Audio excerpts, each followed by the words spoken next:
Hi, everyone. My name is Casey, and welcome to my new video podcast for the lore of the game. I have always been a fan of sports since I was younger. My favorite sports are hockey, baseball, and curling. I've always been able to romanticize every aspect of my life, and I take that thought process wholeheartedly into being a fangirl.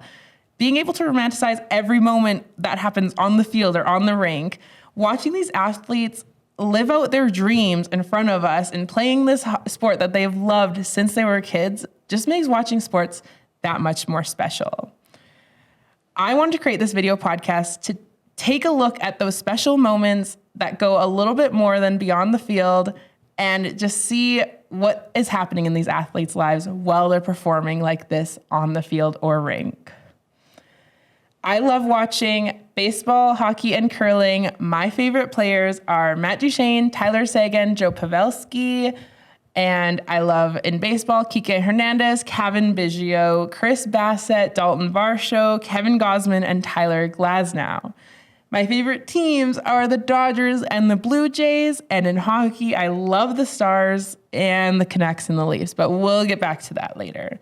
In this episode, I will highlight some current sports stories that have stood out to me recently, while also explaining some more behind that, my love for certain players and certain teams in Casey lore, as well as looking forward to baseball season and why I miss baseball today, and taking a look at how my favorite teams are doing in curling and hockey, while ending off the show with saying what I really need as a fan of these sports right now in Dear Diary.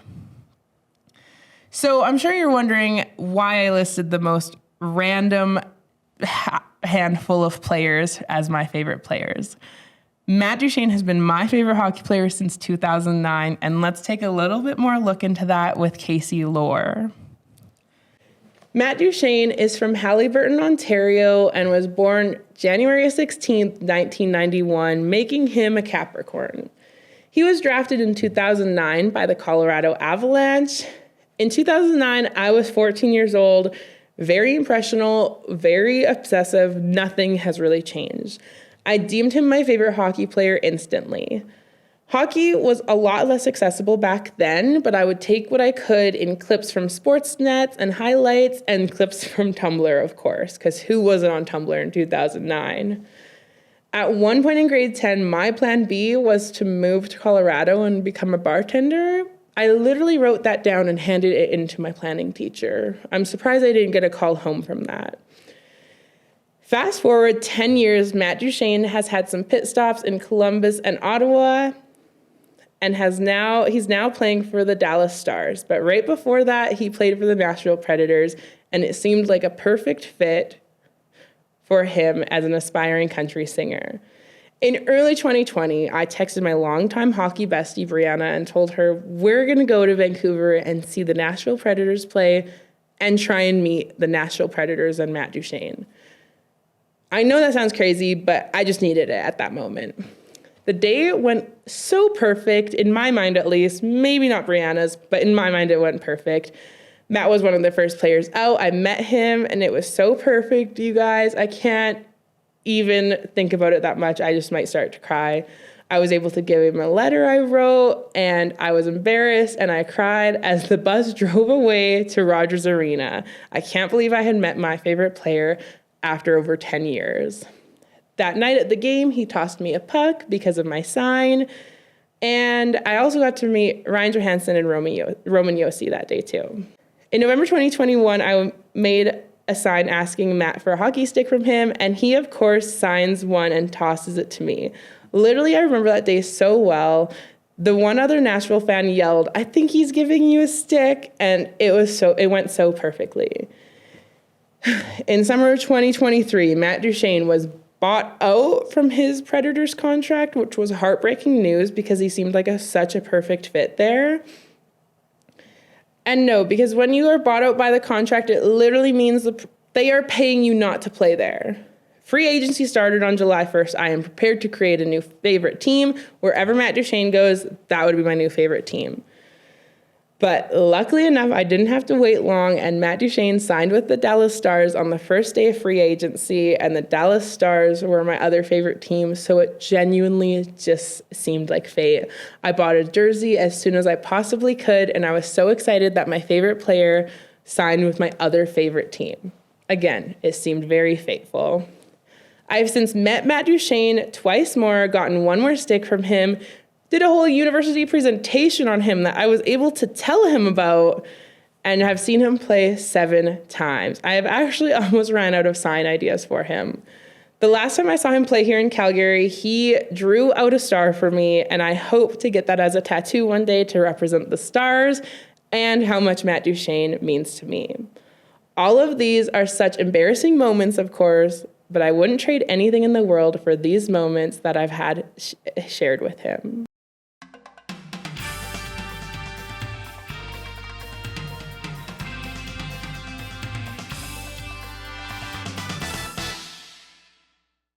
Let's take a look at some current sports stories happening around the world today. The Scotties Tournaments of Hearts are about to wrap up in Mississauga, Ontario, after surviving a crucial snowstorm back there. It was pretty crazy. Our last 3 teams are Selena Sturmey of Alberta, Caitlin Laws of Manitoba, and Carrie Einerson, Team Canada. Rachel Homan is not playing as Team Canada as she gets set to play in Milan and represent Canada at the Olympics this year, which I think is a little bit fishy. I don't think it's that fair that Brad Jacobs still gets to go to the Olympics and then come back to the Brier and have a chance to compete at Worlds. I just think they could have moved the Scotties around a little bit. But anyways, my favorite team heading into the Scotties was Christina Black from Nova Scotia. She had quite the run at Halifax in the Olympic trials, and it just seemed very poetic after that run.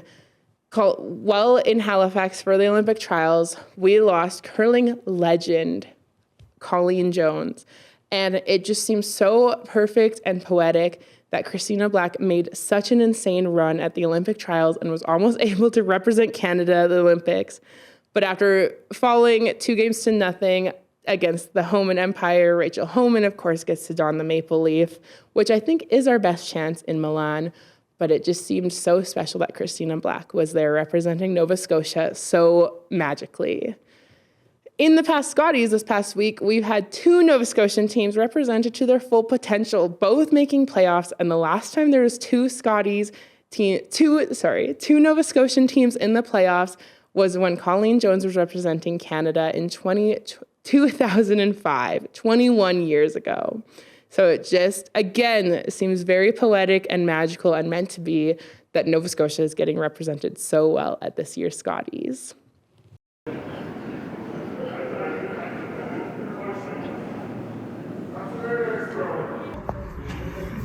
Yeah, no, he's just really busy. Oh, sorry, there's someone on the other line. Please hold for Casey. Please hold for Casey. Casey, there's someone from somewhere and something here for you. I don't know. The Canadian curlers that we have sent over to Milan to represent Canada are set up perfectly. Brad Jacobs and his team of Ben Hebert, Mark Kennedy, and Brett Gallant are going to do well back there. Brad Jacobs is returning to the Olympics for a second time, same with Brett Gallant, with Ben Hebert and Mark Kennedy hitting up their 3rd Olympics.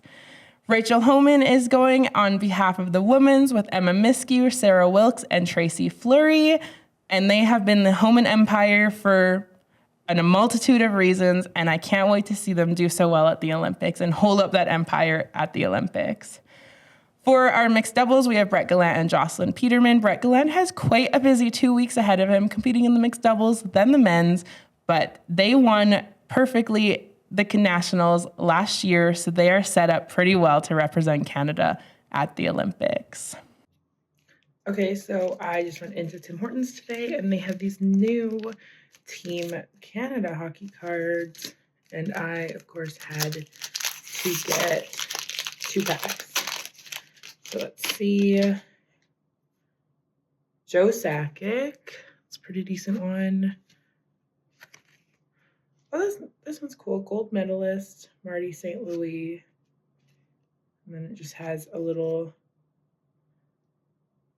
Can't believe he played in the 2014 games. That's kind of crazy, I feel. And Sam Reinhart. And in our next pack, Dylan Cousins, World Championships and World Junior Championships, Joe Thornton, Northern Star, and then Chris Pronger. That's a nice picture from the 2010 Olympics. I like that one. It just brings back so many memories. As a Dodgers and Blue Jays fan, this past World Series was memorable for a multitude of reasons. But one of my favorite memories of this World Series was seeing how these two teams came together to prove that there are bigger things than baseball. Alex Vesia was a bullpen pitcher for the Dodgers, known for showing his emotion on the mound and wearing some of the tightest pants you've ever seen. Alex and his wife Kayla were expecting. They announced that at the end of April, so we knew they were getting pretty close during World Series time. After each series win, Alex and his wife, Kayla, would make the most cutest, funniest TikToks, just making jokes and being so excited that she's pregnant and almost due at this time. As the Dodgers headed into Toronto for the World Series, the Dodgers announced that it's with a heavy heart that Alex Vesia has to step away from the team to deal with a personal family matter. We all knew it had something to do with Kayla and the baby, and everybody just prayed that everything was going to be okay. The Dodgers bullpen pitchers started to wear number 51 on their caps to show support for Alex and his family. The Dodgers were able to wear those for about 5 games, and in Game 6, Blue Jays relief pitchers from the bullpen also started to show support and wear number 51 on their hats to show that there are so much things bigger than baseball in these moments. I can't believe they showed support for Kayla and Alex in that way. It was so special to see. When asked about it, Kike mentioned that he didn't even notice it until he was struck out by Chris Bassett and looking back up at the big screen and he saw the number 51. And they just thought it was so special that the Blue Jays were also supporting the Vesia family. About a week after the Dodgers won the World Series, Kayla and Alex Vesia announced that they had lost their newborn daughter, Sterling. Kayla thanked the Dodgers and the Blue Jays organizations for their understanding and their support.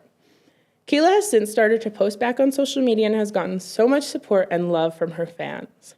Last week, the Los Angeles Rams were set to play in the AFC Championship game, and Alex Vesia posted a thank you note to them and to the Rams organization and a picture of a Rams jersey with S. Vesia on the back in support for their daughter Sterling that they lost. What an amazing gift from the Vesia family for the Rams to have signed this jersey and send it to them for Sterling. It's so special, and to show it as support in such an amazing way. These are the types of stories that make me fall in love with sports more and more, and I cannot wait to see Alex Vesia back on the mound for the Dodgers.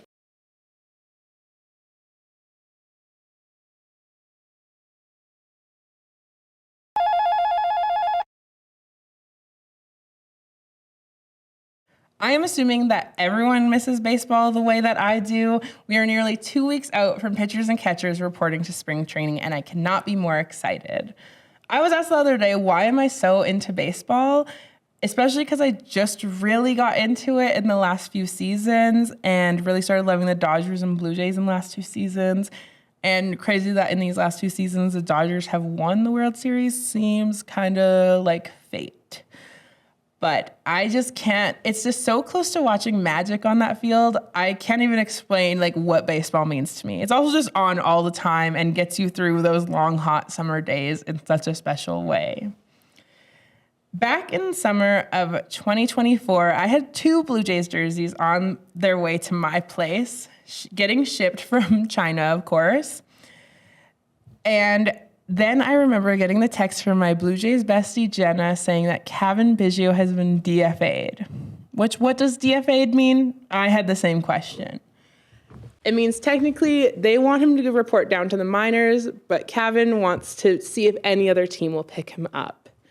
And a few days later, the Dodgers did pick him up. Well, I got my Cavan Biggio Blue Jays jersey in the mail. It seemed their opposite of fate, I guess. So the Dodgers picked up Cavan Biggio, so I started watching a few more of their games when they were on Sportsnet as much as I could. And while watching these Dodgers play, I fell in love with this team. They have so much personality.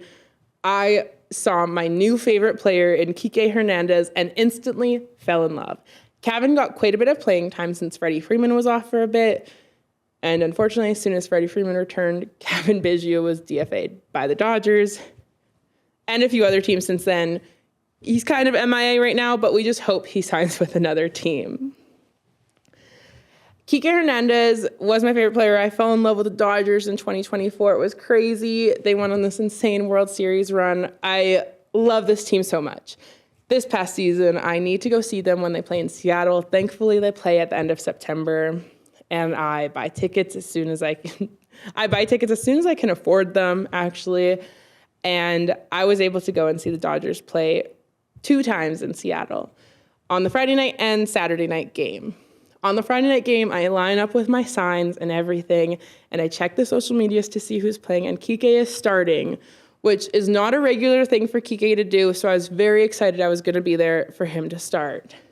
And in the top of the 3rd inning, Kike hits a home run, and I got a video of it. I'm in tears instantly. It was just such a special moment, and those moments are just why you love baseball so much and why I miss baseball every day during the winter. They're just so poetic and so magical on the field. I couldn't even have imagined that happening going into that weekend to see the Dodgers play. Kike played both games full time and he got quite a few hits.